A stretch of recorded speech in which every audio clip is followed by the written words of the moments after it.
Alors, vous êtes nombreux à nous suivre sur Une pensée, un écrit. Et aujourd'hui, avec moi, Albunga Mamba, nous allons encore partager ce moment dans 5 minutes avec moi. Vous savez que ce moment, nous l'avions ensemble pour nous donner, échanger des astuces sur l'entrepreneuriat africain, précisément l'entrepreneuriat congolais. Alors, le sujet d'aujourd'hui m'a poussé à avoir un invité sur ce plateau. Quelqu'un de spécial, quelqu'un de très important. C'est un homme de Dieu, mais aussi un entrepreneur. Moi, je le surnomme le coach. Et il va nous parler et on va échanger sur un sujet important, l'Église et l'entrepreneuriat. Quel est l'apport de l'Église sur l'entrepreneuriat en Afrique, précisément en République démocratique du Congo? Bonjour, coach. Bonjour, madame. Vous pouviez vous présenter aux téléspectateurs? Bonjour. Je dirais mieux mbote, où que vous soyez. Et je suis Reman Mandila Nkulu. Mandila qui veut dire celui qui fraye le chemin, celui qui prépare, c'est celui qui booste, celui qui pistonne.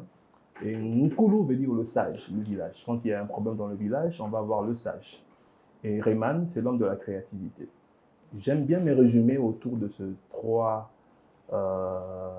termes, Mandila, Nkulu et Reman. Mandila, Nkulu, Rema, comme vous l'avez entendu, village, j'ai entendu beaucoup de choses, mais au fur et à mesure, on va échanger, on va découvrir la personne qui est devant nous et aussi son apport dans le sujet de cet épisode. Alors, nous disions l'apport de l'Église dans l'entrepreneuriat. Nous voyons qu'en Afrique, les églises se développent rapidement. Il y a multiplication des églises. Si il ne faut pas dire en République démocratique du Congo, on ne passe pas une avenue sans une église. Mais pourquoi un taux de chômage autant élevé? Pourquoi une méchanceté autant? Et voilà, alors on se pose la question, est-ce que l'église fait réellement son travail?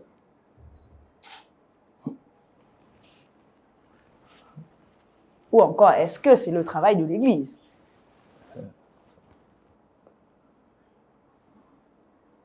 J'espère que la question n'est pas... Ça me laisse un tout petit peu silencieux.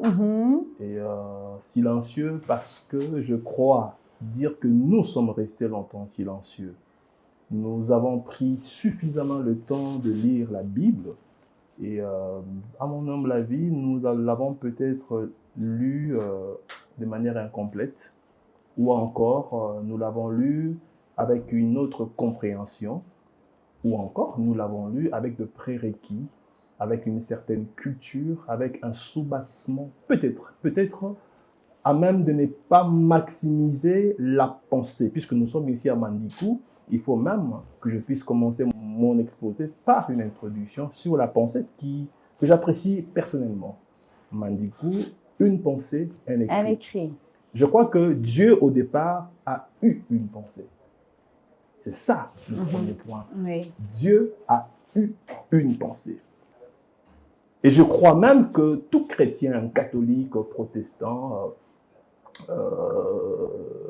en fait, toute religion confondue.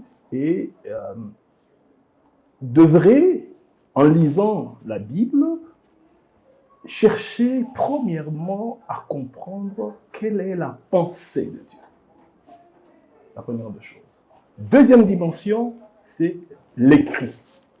En fait, pour ma part, j'ai circonscrit l'interprétation en partant de deux éléments que je constituerais comme deux éléments socles. Le premier, c'est la pensée, qui équivaut à la révélation, qui équivaut à l'innovation, à la créativité. La pensée qui équivaut aux recherches et aux investigations. Oui. Deuxième approche, c'est l'écrit. L'écrit, c'est l'expertise. C'est la réalisation. Maintenant, Dieu a pensé. Et Dieu ne s'est pas limité à penser.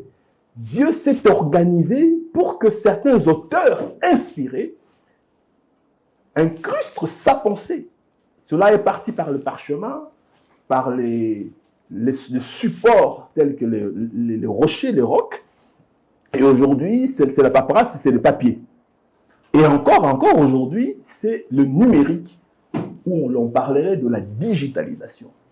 Je reviens à dire que les deux éléments socles sont la pensée, qui équivaut à la révélation, l'écrit qui équivaut à la réalisation. Maintenant, décortiquons la pensée maîtresse, la pensée genèse. Quelle est la pensée originelle de Dieu?